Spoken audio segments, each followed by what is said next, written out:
Fala, empreendedores e empreendedoras de todo o Brasil, sejam muito bem-vindos a mais um vídeo do canal. Vocês estão empresariando com Renan e hoje eu vou falar a respeito do Simples Nacional. Se você foi desenquadrado deste regime, saiba como você pode fazer para retornar para ele novamente e com isso movimentar a sua empresa pagando menos tributos, né? Então, para você que não sabe, que está do outro lado, no Brasil existem três tipos de regime que você, quando abre a sua empresa, você escolhe para ser tributado, né? Então, assim, para cada tipo de regime existe uma realidade, né? Se você está numa determinada processo da sua empresa, um contador consultor irá te indicar um regime correspondente a esse processo, justamente para você conseguir pagar menos tributos, né?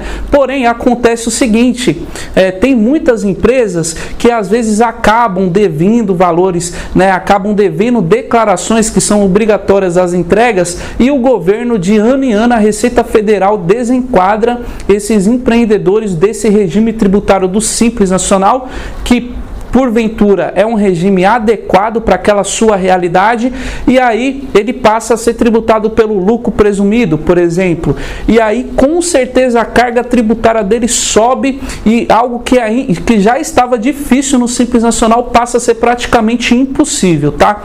Então, se você está nessa realidade, saiba que existem contadores, consultores que irão entender e indicar a melhor solução para a sua empresa, né? Eu estou falando isso não é porque a gente aqui também é um escritório de contabilidade, mas eu estou falando isso para você entender o contexto, que é muito importante você ter um profissional, porque ele realmente é o médico da sua empresa, tudo bem?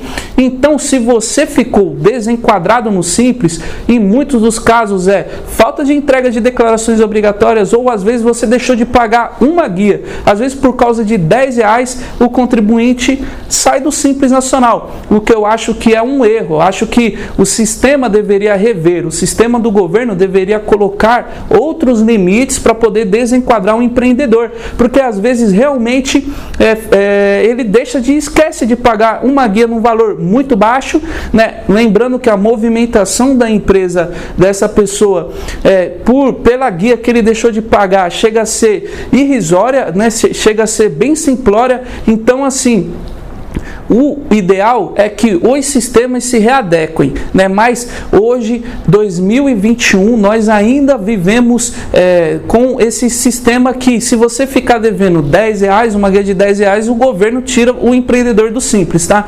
Mais um motivo para você, contador e contadora, checar, né? Infelizmente, a gente ainda vive nessa burocracia, então fica um apelo aqui para todas as pessoas que conseguem mexer os pauzinhos e conseguir mudar essa sistemática para colocar outros limites, né? Talvez pode-se criar um limite de 10% sobre os impostos que ele pagou durante um ano, e aí se ele ficou devendo 11%, por exemplo, aí ele é desenquadrado, porque às vezes realmente a vida do empreendedor ela é muito corrida, às vezes acaba passando uma guia e aí o empreendedor realmente sai desse regime que é um facilitador para ele, é um facilitador para quem está começando a empreender, né?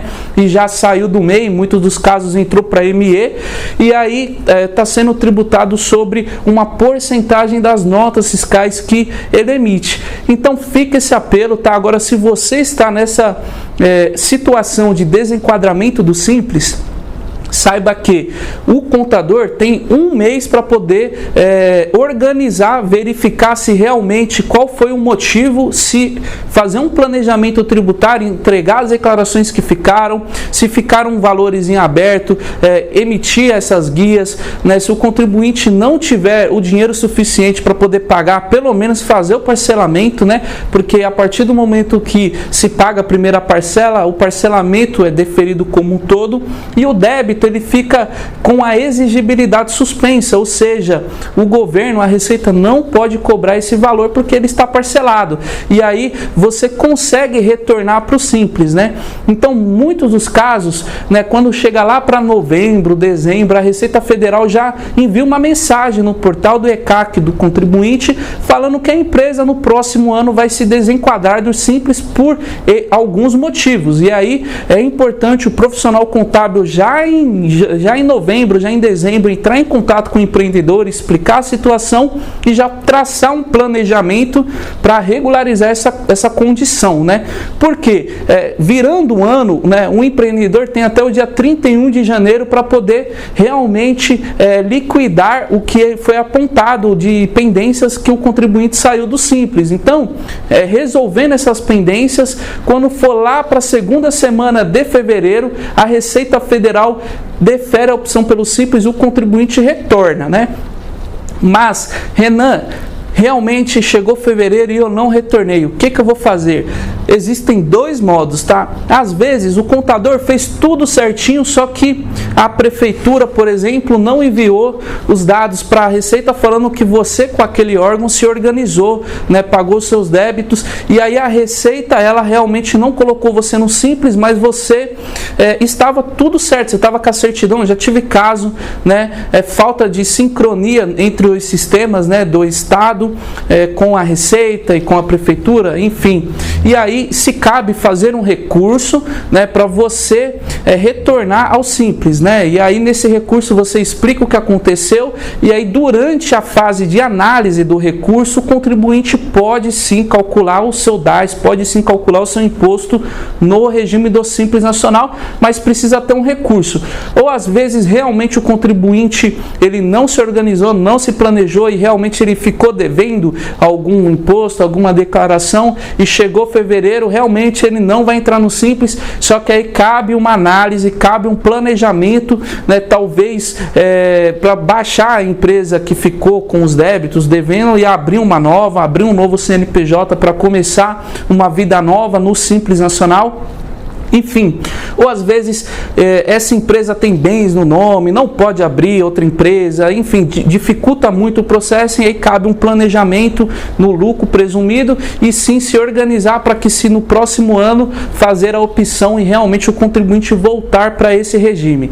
Então, pessoal, se você gostou desse vídeo, deixa um joinha, curte ele, compartilha, se inscreva no canal, ative esse sininho para o YouTube te avisar na próxima semana do novo vídeo que eu vou falar a respeito de quais são os valores que você gasta, empreendedor, para poder registrar um funcionário na CLT, no Simples Nacional e no lucro presumido. Qual que é mais vantagem, Renan? Você vai ficar sabendo no próximo vídeo, mas o YouTube só vai te avisar se você apertar o botão vermelhinho aí, se inscrever no canal e ativar o sininho. Tudo bem, galera? Então esse vídeo aqui chegou ao fim. Muito obrigado para vocês que estão aí compartilhando aqui o canal, comentando aqui embaixo, interagindo com a gente agradece de coração, tá bom? Então muito obrigado, até a próxima.